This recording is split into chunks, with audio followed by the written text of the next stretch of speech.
আসসালামু আলাইকুম। সম্মানিত শিক্ষক মন্ডলী।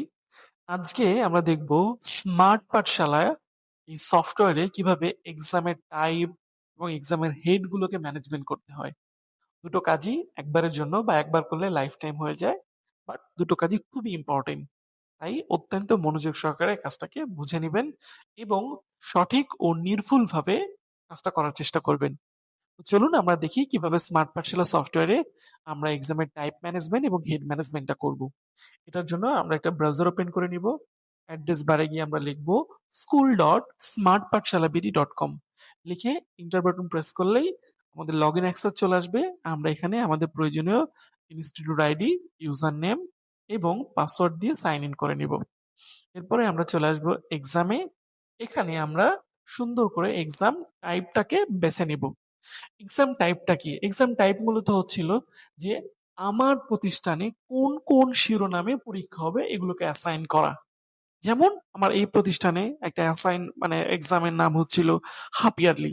তো সেক্ষেত্রে আমি হাফ ইয়ারলিটাকে এখানে সিলেক্ট করে অ্যাড করে দিলে পারেই একদম সফটওয়্যারের জীবন দশায় আমার এই হাফ ইয়ারলি এক্সামটা আমার এখানে সেট হয়ে যাবে এবং এই টাইটেলের এগেনিস্টে বা এই এক্সাম টাইপের এগেনিস্টে আমি অসংখ্য হাফ ইয়ারলি এক্সাম নিতে পারবো। এরপরে আমার আরো যে এক্সাম গুলো হয় যেমন অ্যানুয়াল এক্সাম হয়, আমি অ্যানুয়ালটাকে এখানে অ্যাসাইন করে নিলাম। আমার ক্লাস টেস্ট হয়, আমি ক্লাস টেস্টটাকে এখানে অ্যাসাইন করে নিলাম। ঠিক একই রকম ভাবে আমার যত ধরনের পরীক্ষা আমার প্রতিষ্ঠানে অনুষ্ঠিত হবে এখান থেকে বেছে বেছে অপ্রয়োজনীয় নেওয়ার একেবারেই চেষ্টা করব না। শুধুমাত্র আমার যেগুলো প্রয়োজন পড়ে এই এক্সামের টাইপ গুলোকে বেছে বেছে আমি এখানে সেট করে নিব এবং এটা সফটওয়্যারের জীবন দশায় একবারই করতে হয়। একবার করলে কিন্তু আর কখনোই এটা করতে হয় না। সো আপনার প্রতিষ্ঠানের প্রয়োজন মাফিক আপনি আপনার এক্সাম টাইপ গুলো বেছে এখানে জাস্ট একবারের জন্য অ্যাসাইন করে নেবেন এবং লাইফ টাইম এটাকে ব্যবহার করতে পারবেন। এবার চলুন দ্বিতীয় একটা বিষয় নিয়ে কথা বলি, তা হচ্ছিল এক্সামের হেড। এক্সামের হেড কি? অ্যাকচুয়ালি আমরা প্রশ্নের যে কাঠামো হয় যেমন বর্তমানে সৃজনশীল যে শিক্ষা ব্যবস্থা আছে তাতে দুই ধরনের আমাদের প্রশ্ন আছে। একটা হচ্ছিল ক্রিয়েটিভ কোশ্চেন, যেটা রচনামূলক আমরা বলি। আর একটা হচ্ছিল বহু নির্বাচনী বা এমসিকিউ মাল্টিপল চয়েস কোশ্চেন। এর বাইরে দেখা যাচ্ছে আমরা যখন 9-10-এ চলে যাই তখন এই দুটোর সঙ্গে আর একটা অ্যাড হয়ে যায়, তা হচ্ছে প্র্যাকটিক্যাল। সো এই যে পরীক্ষার যে খাতগুলো আছে এগুলোকে আমরা অ্যাকচুয়ালি এক্সাম হেড বলে আমরা কাউন্ট করি। সো এই এক্সামের হেড গুলোকে আমরা কিভাবে কাউন্ট করব? তো আমাদের দুই ধরনের হেড আছে। একটা হচ্ছে ম্যান্ডেটরি এক্সাম হেড, একটা হচ্ছে অপশনাল এক্সাম হেড। দুটো নিয়ে আলোচনা করব। আগে ম্যান্ডেটরি মানে মেইন যে হেড গুলো সিকিউ, এমসিকিউ, প্র্যাকটিক্যাল এগুলো কিভাবে সেট করব? অবশ্যই আমার প্রয়োজনের বেসিসে আমি এটা করব। তো আমি এখানে একটা হেড ক্রিয়েট করছি সাপোজ সিকিউ।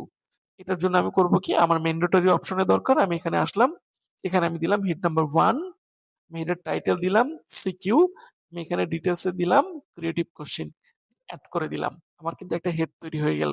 আমি দ্বিতীয় আরেকটা হেড তৈরি করতে চাই। এটার জন্য আমি এগেইন অ্যাড এক্সাম হেডে আসব।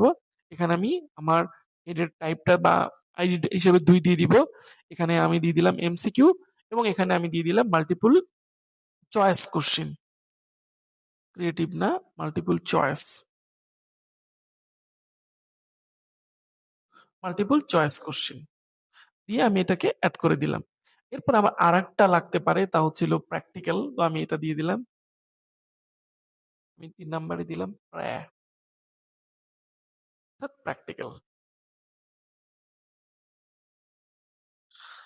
এভাবে আমি আমার প্রথম যে প্রয়োজনীয় যে হেড গুলো আছে আমি এগুলোকে দিয়ে দিলাম। এরপরে অনেক ক্ষেত্রে আমরা একটা কাজ করি যে মূল পরীক্ষার বাইরেও আমরা দেখা যায় মূল পরীক্ষাকে 75-এ কনভার্ট করে ফেলি। এরপরে আমরা বেশ কিছু আলাদা আলাদা মানে কি বলে সেক্টরে বাচ্চাদের নাম্বার দিই, অর্থাৎ মূল 100-কে আমরা 75-এ কনভার্ট করে ফেলি। এরপরে বিহেভিয়ারের উপর একটা নাম্বার দিই বা আরো কোন একটা সেক্টরের জন্য আমরা নাম্বার দিই। তো এই যে আদার্স বা অপশনাল যে হেড গুলো আমরা চাইলে কিন্তু এইগুলোকেও এখানে আমরা অ্যাড করে ফেলতে পারি।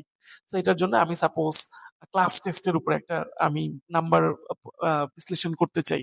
এটার জন্য আমি এটাকে অপশনাল আমি সিটি নামে একটা আমি হেড তৈরি করতে চাই।